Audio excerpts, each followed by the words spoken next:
Le job à l'IKES, c'est un bon job étudiant, d'une part parce que, bon, on va pas se le cacher, le salaire, la rémunération pour un étudiant, c'est très très bien. Et aussi parce que bon, c'est un job qui est facile à avoir, entre guillemets, parce qu'il n'y a pas forcément de conditions pour rentrer, enfin, tous les étudiants sont les bienvenus. Et donc voilà, il n'y a pas de, contrairement à d'autres jobs étudiants où il y a plein de prérequis à avoir, des années d'expérience, etc. Ici, on nous demande rien, on vient, on est formé, on est payé pour être formé en plus. C'est pas rien, c'est rare ça. C'est une belle opportunité déjà d'apporter notre contribution par rapport à la qualité de l'enseignement supérieur. Et donc c'est une manière aussi de laisser notre trace au sein de l'enseignement et de permettre aux prochains de bénéficier d'un enseignement d'une qualité encore supérieure. C'est aussi un bon job étudiant parce que ça nous permet, c'est un job qui nous laisse quand même pas mal de temps à côté. Moi personnellement, j'ai un autre job étudiant encore à côté et mon job à la EQS m'a permis de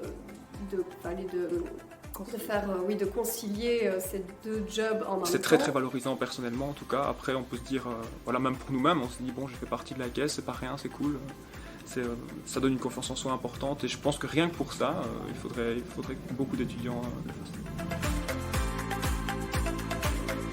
Je dirais qu'il faut pouvoir se sentir légitime. On peut parfois souffrir d'un syndrome de l'imposture.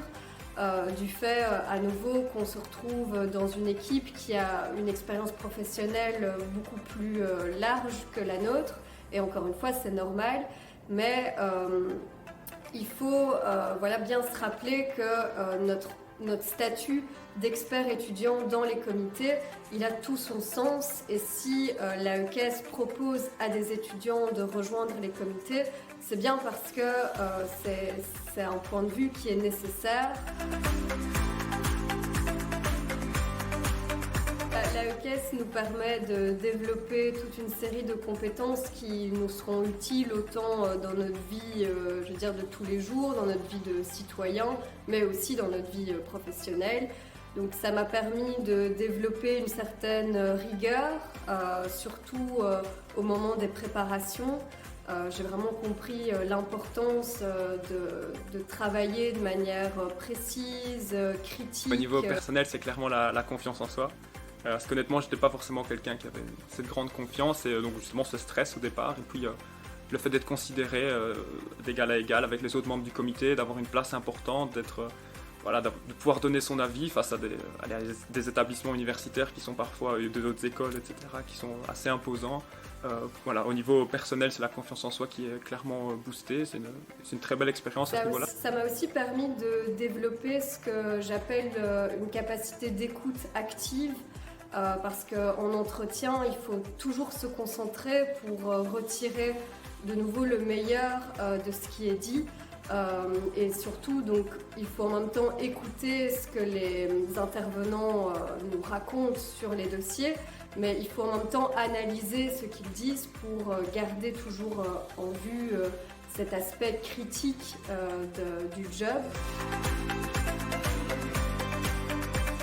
N'hésitez pas, voilà, parce que c'est vraiment une expérience incroyable. Moi, j'ai moi-même hésité au début, parce que on nous dit tout de suite que c'est assez chronophage, c'est vrai, il faut avoir un planning. Je crois que j'ai acheté un agenda quand la EQS m'a contacté, je pense que j'en avais pas avant, vraiment. Et voilà, il faut tout planifier, mais c'est vraiment une expérience hors du commun, et donc pour moi, il faut pas hésiter à rentrer dans l'équipe. Et voilà, après tout s'enchaîne, c'est très très bien organisé par les attachés de la cellule exécutive et tout se passe très très bien et on est toujours dans les temps, il n'y a aucun problème.